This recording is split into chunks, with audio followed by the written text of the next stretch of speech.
बहुत पुरानी बात है। एक जंगल में एक गुरुकुल था जिसमें बहुत सारे बच्चे पढ़ने आते थे। एक बात की बात है, गुरुजी सभी विद्यार्थियों को पढ़ा रहे थे, मगर एक विद्यार्थी ऐसा था जिसे बार बार समझाने पर भी समझ में नहीं आ रहा था। गुरुजी को बहुत तेज से गुस्सा आया और उन्होंने उस विद्यार्थी से कहा, जरा अपनी हथेली तो दिखाओ बेटा।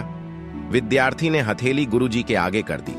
हथेली देखकर गुरुजी बोले, बेटा तुम घर चले जाओ, आश्रम में रहकर अपना समय व्यर्थ मत करो, तुम्हारे भाग्य में विद्या नहीं है। शिष्य ने पूछा, क्यों गुरुजी? गुरुजी ने कहा, तुम्हारे हाथ में विद्या की रेखा नहीं है। गुरुजी ने एक होशियार विद्यार्थी की हथेली उसे दिखाते हुए कहा, यह देखो, ये है विद्या की रेखा, यह तुम्हारे हाथ में नहीं है, इसलिए तुम समय नष्ट न करो और घर चले जाओ और वहां अपना कोई और काम देखो।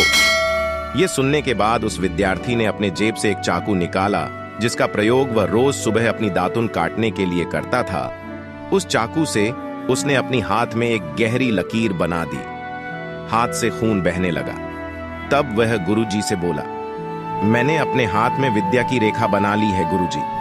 ये देखकर गुरुजी द्रवित हो गए और उन्होंने उस विद्यार्थी को गले से लगा लिया।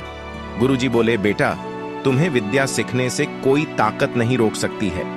दृढ़ निश्चय और परिश्रम हाथ की रेखाओं को ही बदल देती है। दोस्तों, वह विद्यार्थी आगे चलकर महर्षि पाणिनि के नाम से प्रसिद्ध हुए, जिसने विश्व प्रसिद्ध व्याकरण अष्टाध्यायी की रचना की है।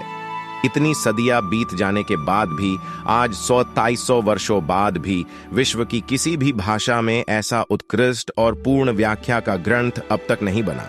तो दोस्तों, इस कहानी की शिक्षा ये है कि लोग चाहे जो भी बोले, हम हर एक को गलत साबित करते हुए अपनी लागन और कठिन परिश्रम के दम पर जो चाहे वो सब कुछ हासिल कर सकते हैं।